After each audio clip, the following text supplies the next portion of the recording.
Oh,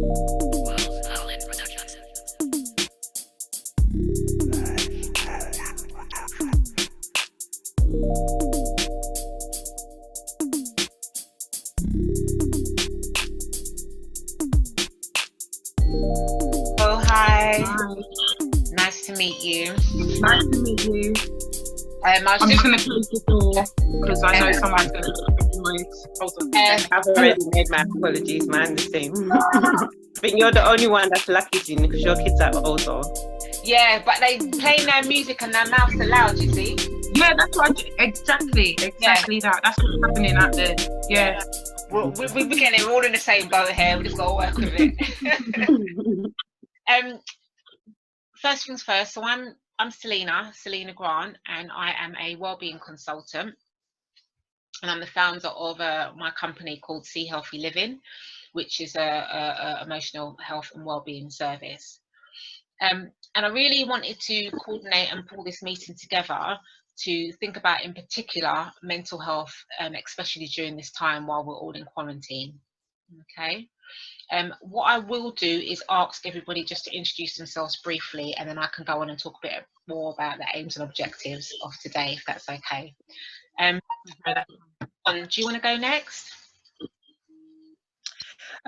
So I am Yvonne Dixon. I work within the safeguarding and also special educational needs sector within education. Thank you. And Chantel, I'm literally going around the screen.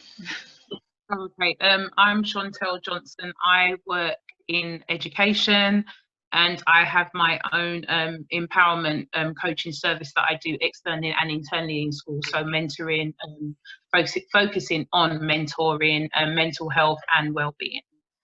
Perfect, thank you. Charlene, are you there? I'm Charlene Noel. I'm a Violence Against Women and Girls Programme and Strategy Manager for the Mayor's Office of Policing and Crime. I look after Quadrilateral London, and it is the South. So I'm based in Lewisham, but I look after like 6 London boroughs and write strategy and commission services for violence against women and girls. Excellent. Thank you, Charlene, again. Thanks for joining us. Hi, Rochelle. Hello. Thank you for joining us. We're just doing a round of introductions. So we've just introduced myself, and I know you know Yvonne. I don't know if you know. Do you know Chantel already? No. Do you want to introduce yourself then, Rochelle? Yeah, my name is Rochelle, and are you guys just basically saying where you work and stuff? Like what you do? A little bit about background, yeah. Yeah, so my background is in education, mostly pastoral. At the moment, I'm working with older young people, so 18 to 25-year-olds mostly. I'm supporting them to set up their own businesses, so a lot of it is kind of like personal and professional support. So it kind of then leans back into the pastoral as well. We do a lot of like mental health, wellness stuff, as we also support them to kind of like write business plans and stuff like that. So it's just a bit of both. All right, thanks, Rochelle. So I was just, after introductions, I just really wanted to just highlight again that I really wanted to call this session together to think about mental health during this time of quarantine. So my background, just for your benefit again, Rochelle, so I'm a wellbeing consultant, a company called See Healthy Living Limited. And really my background is primarily mental health over the last 20 years. So I'm a mental health nurse. First and foremost, I'm still registered, and I'm trained in cognitive therapy and counselling. A lot of my background is managing child and adolescent mental health services, all different departments, neurodevelopmental, looked after children, youth offending, inpatient, outpatient services. So I say looked after children, perinatal services. It's quite big in terms of CAMS. Okay. And just letting everyone back in. And also my background also covers safeguarding and NHS clinical commission. There's quite a lot, and then I moved in to do my own service around health and well-being, thinking about diet as well, and that's what really led me to. I do a lot of work in schools, across a number of different schools in South London that I commute down to, and a lot of the work is around providing mental health support, counselling, and helping schools with their mental health pathways, etc. So obviously we find ourselves in this time where we are all in quarantine, and I really wanted to have a bit of a focus about, you know, the effects of quarantine on people's mental health, and really had asked for all of you specifically to come in and be part of this discussion, just to think about, you know, your experiences generally, and that you're finding, and ultimately I really want to think about solutions as well. So I suppose what we do know at the moment is there's a lot of changes for a lot of people going on. We know that we've got issues with, you know, young people doing home learning. We know there's a lot of families who are at home. Some of them are struggling more than others. You know, in some family and households, there are relationship issues, difficult. Some people, you know, facing domestic violence or kind of abusive situations. Finances, another key issue. For some people, many being furloughed. You know, some people, you know, are living on not very much really, and there's a lot of stress. I could go on and on and on, not to mention physical health and the fact of people actually, you know, experiencing death within families and friendship groups. So I really just wanted to explore that a little bit with you, and ask you guys, I suppose, from your perspective, what are, you know, some of the issues that you're coming across, generally speaking, and within your areas of work as well, of matters that are concerning people and their mental health. Sorry, that's Yvonne, just letting it back in. Maybe Charlene, if I can start with you, because I know obviously you work through a lot of really great work around domestic violence, and you know we know there's a rise in terms of domestic violence in households as well. Do you want to say a little bit about what you're experiencing? So yes, there's been an increase in domestic abuse. A lot of the forecast from the work that I do is based on research, and if we look at how, you know, abuse went up in China and Italy, we know that in the up and coming weeks, not right now, because obviously everyone's in self-isolation, so a lot of victims are living with their perpetrators, so it's really difficult for them to access services.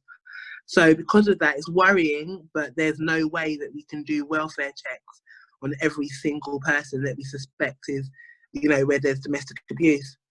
So what we're doing at the moment in the Mayor's office is kind of looking at continuity plans and commissioning for those continuity plans. Domestic abuse has gone up in the National Domestic Abuse Helpline by 125%. So most of the calls into the National Domestic Abuse Helpline come in between the hours of like midnight and 4:30 in the morning, and that's obvious, and that's obvious in reason, because, you know, rationally people can really only call when the perpetrator is sleeping, or, you know, when there's nothing really going on in the house. Overview of what COVID will you know, initiate in the up and coming weeks. And it's not only the victim that's going to be affected, it will be the children of the household as well. So they will suffer trauma from just being in isolation and actually being part of what's going on. So we're looking at programs for children who are embedded in families where there's domestic abuse. So since COVID started, it has been ridiculous. We've had quite a few domestic homicides as well. So I do the reviews for the Home Office for that as well. So basically, whenever there's a domestic homicide, I'm then tasked with researching the perpetrator who committed the homicide and the victim from birth until the actual homicide happens. And I work alongside the Met Police on that, and then it's usually published. Every London borough does it. For my quadrant of London, since COVID started, we've had 8, and usually I get about 18 a year. So it's huge. So within the last 3 weeks, I've had 8 domestic homicides, and that's just my quadrant of London. So yeah, so it's been really, really busy, and I am anxious in a way of what we're going to find when everyone has free flow of movement. To be totally honest, I also overlook the structure and forecast and commissioning for serious youth violence, which we've seen a decrease in, but that's just because obviously a lot of the children that are on, well, it's not a matrix anymore, but that are known to us are in isolation with their families, but that we have had a few instances, but they all happen again at night. So yeah, we're looking at that as well. So it's almost like a boiling pot for me on my side, but it always is, but even more so now. So that's basically it. Thank you, Shani. Just to pick up on the area around young people, actually, I think Chantal and you're both working with young people as well, aren't you? Is that right? That's fine. Yes, I do work with young people in secondary school, and post-secondary. I still mentor 5 students from my school who have left. They are, the ones in school aren't coping, especially year 10, so the 15 to 16 year group. They aren't coping because this would be the time that schools centre on year 11s, getting ready. We've got just under 2 weeks before the main GCSE exams would start, and then year 10 would start learning, getting used to the topics that they'll be learning for September. Because it's all online, a lot of them aren't independent learners enough to cope with the flux of emails that they're getting. They're not used to getting emails. It's a different structure from going from lesson to lesson. Now they're getting emails from every single teacher. And I had one student email and say he just can't cope, it's too overwhelming. And it is overwhelming when you look at your inbox and you've got 10 emails and they're all full of content and PowerPoints and all this stuff.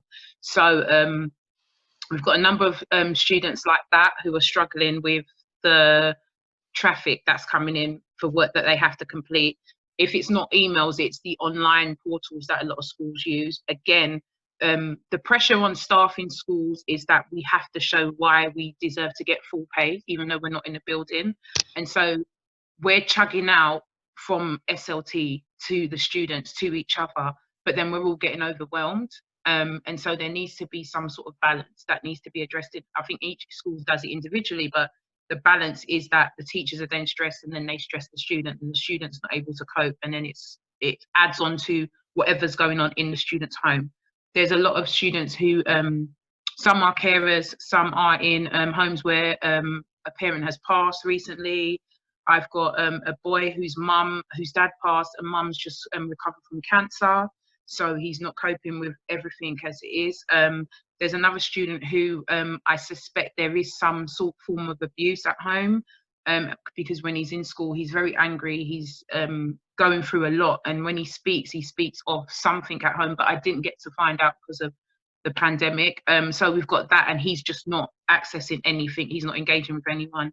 And then we've got low ability students as well, who aren't able to access the work and are struggling, and they're feeling down, depressed, and they've got parents who have special needs. So you've got it's not behavior, but you've got the academic ability as well as all the other external factors that happen in families. Some people have lost relatives or close friends, and they're not able to deal with that grief.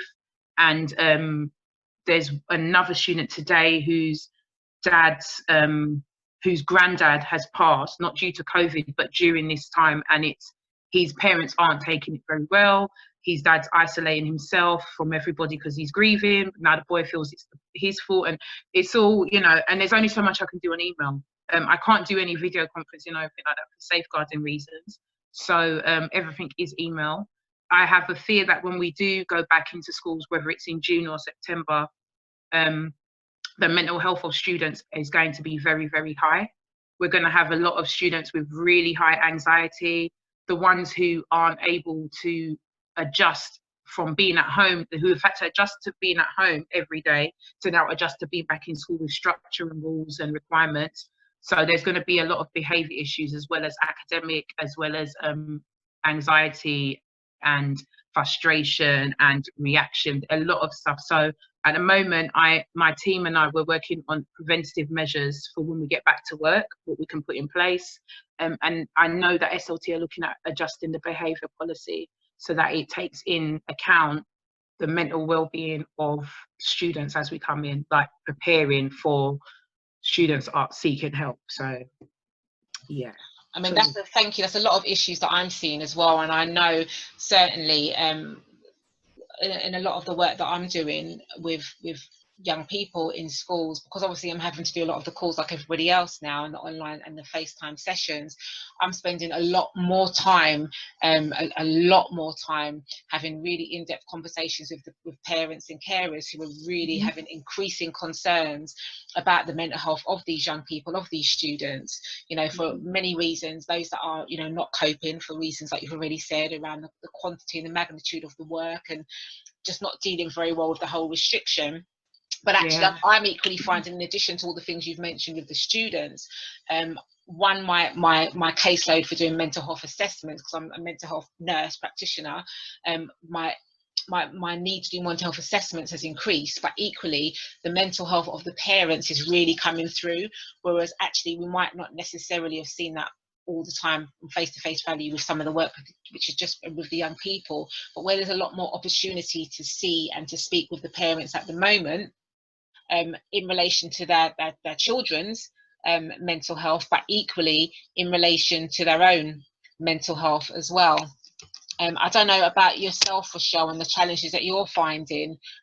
So it's just it's really interesting listening to you all speak, just because I no longer work in education. Obviously, I've been out of school now for, I think, about 18 months, and I've been in this more of like this business space that I'm in. Like I said, I'm still working with young people, but the issues are not as heavy as what you guys are facing. And so the extent of kind of like what I've been dealing with, like I said, they're mostly 18 to 27, the young people that I work with, and they're all setting up their own businesses. Some of them have mental health issues that they've disclosed to me. So they're like, oh, they have bipolar or whatever else. And they've been like reaching out to me saying, can I just have a chat with you? I'm not really coping. And so it's been more of me checking in with them on a one-to-one basis, and just kind of like providing whatever support I can. One of the things I've done is put together a self-care during quarantine like blog that I sent out to everybody with like tips that how to actually get out of kind of your mind and get into your body or go out into nature and that type of thing. And I broke that down and I sent that out, and that seemed to be quite helpful. But yeah, like that's kind of all I really kind of have been doing. I've actually been furloughed myself. Because I work for a charity, and literally I'm the only member of staff, like it's me and then the founder. So they furloughed me because there's nothing I can do if I'm not in the building. A lot of what I do is kind of sit in the building and man the space and make sure everything's ticking over. But that's what I have been doing outside of kind of like being furloughed. I have just been checking in one-to-one with the young people and seeing if they're okay. So yeah, outside of kind of like this self-care tip blog that I put together, that I reckon could be helpful for young people at any age. I am mindful, like Chantal was saying, that the young people are complaining that they're getting too many emails, and like I don't know like how you would kind of get that. It would just be another email to them kind of going out. That's like the only kind of thing that I've had to really navigate in this time, apart from my own mental health, of course. But like yeah, I don't really have much more to kind of like contribute at this point. I have actually, to be fair, I will say this, I have been, one of the young people that I work with is setting up a business called Pop-Up Poets, which sends poets into primary schools and helps young people kind of like develop their English via poetry. And he was thinking about kind of developing a course. So in September they're going in with managing the mental health of primary school kids via poetry and what he's doing. So I don't know, like if anything, it's kind of like the young people that I'm working with are now starting to think about how they can help via their businesses when they come September. But yeah, I'm not really sure like what else I can kind of like provide.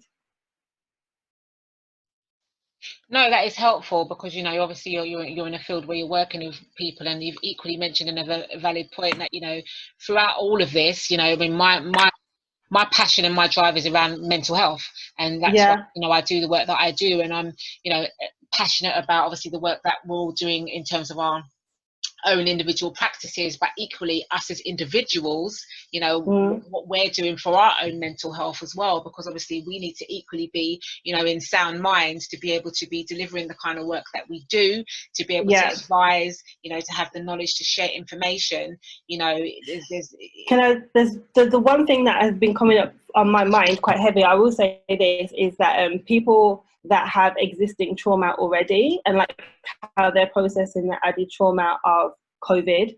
So I don't know if, for example, if anybody has, you know, had physical abuse or sexual abuse or watched domestic violence that you guys have been talking about, and they're sitting on that, and I now know that trauma lives in the body, and that's something that we have to be consistently trying to work out of our bodies.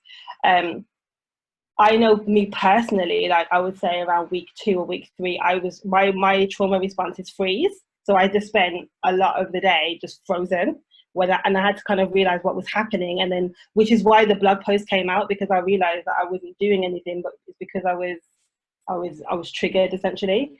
And like, I'm an adult, so I know how to kind of like, and I have the tools now, so I can sit down and be like, what is happening? But there's a lot of young people that might not know why their body's responding in the way that it is responding because of pre-existing trauma. So like I said, yeah, I've written the blog and I'm engaging with young people on a one-to-one basis. I can do that because the young people that I work with are over 18. I don't really have to worry about safeguarding and things like that in ways that you guys might have to. But that is something that I'm not sure that is being thought about. I haven't really heard many conversations about pre-existing trauma and how people are managing what they already have with what's going on. So, Yvonne, I know your phone's cut out and come in, but just on the topic of, you know, people that have already got pre-existing mental health conditions. So yeah. One of the things that, I mean, I do lots of different things, and one of the things I equally do, say a week, I have a practice where I see clients to do therapy, wellbeing therapy, and there are a number of them who, you know, already have obviously underlying mental health diagnoses, and actually the increase in those symptoms is huge. And that's with adults. That's with adults that I'm doing that work with, and actually the young people that I'm working with in the schools that I'm in. You know, as a wellbeing consultant, actually those who've already that have the underlying anxiety, again, that is increasing greatly as well, because actually this situation, you know, whether we, as I say, we generally, us generally speaking, whether we accept it or not, this is a very traumatic time, although it might not seem it while we're going through it, or we're going through the day-to-day motions. It's what happens when we come out the other end. And that's why I think a lot of the parents that I'm speaking to, and even the adults that I speak to or I do work with, a lot of people are very much concerned about, okay, so what happens when normality kicks back in? What do we do then? And that's why I suppose, you know, one of the things that, you know, I want to be doing is doing these sessions weekly with different topics, because actually, you know, it's important to think about the different kinds of strategies and tips and positive aspects we need to think about now, so we have all those tools, so when we come out the other end, we're better equipped to deal with what's going to be the new norm. So I'm just going to let another person into the meeting, and I wonder, Yvonne, whether you might be able to talk a little bit about your experience of what's happening around mental health during this time. I think that's what's happening at the moment, is that a lot of people are not recognizing that they have to really be thinking about their mental health and how they're managing. And I think that a lot of the social media around well-being, so for example, Chantel sends out just a little piece of advice each day, you know, that gets sent out to everybody. I try to do prayers in the morning that's sent out, etc. And I find that those are the sorts of things that are needed for the professionals that are working behind the scenes, supporting the parents and the children. In terms of the parents and children themselves, it's a variety of different things that people are going through. But I think the thing that stands out the most is the fact that, as Rochelle said, there's a lot of people that have used work, school, and various other bases as a distraction to dealing with what is their reality. And by forcing them into a situation where they're having to stay at home and with very limited time to go out each day, is forcing them into spaces to face realities that they cannot cope with because they're not being given the tools and they're not being given the support that they need. And I worry that as we move towards, hopefully, in the next month or so, some sense of normality, that we're going to have a crisis with regards to mental health and mental health well-being, because a number of people have suffered during this process. While I would agree that there's things like domestic violence, etc., that we need to be thinking about, I think there's other things as well that worry me, especially when it comes to young people. So, for example, the lack of structure, the increased amounts of freedom to do as they please, all of these behaviours that are not the norm for them is going to create a very big problem when you then say, right, now you have to go back to structure.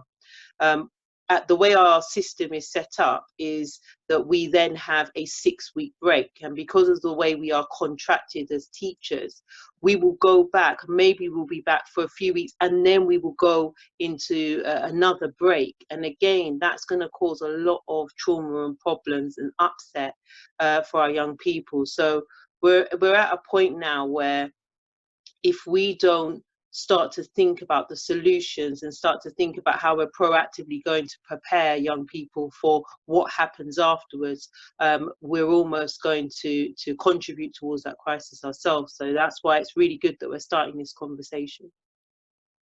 Thank you for that, everyone. I think it's really important information that you've mentioned there, and I just wanted to just take the opportunity just to welcome Nat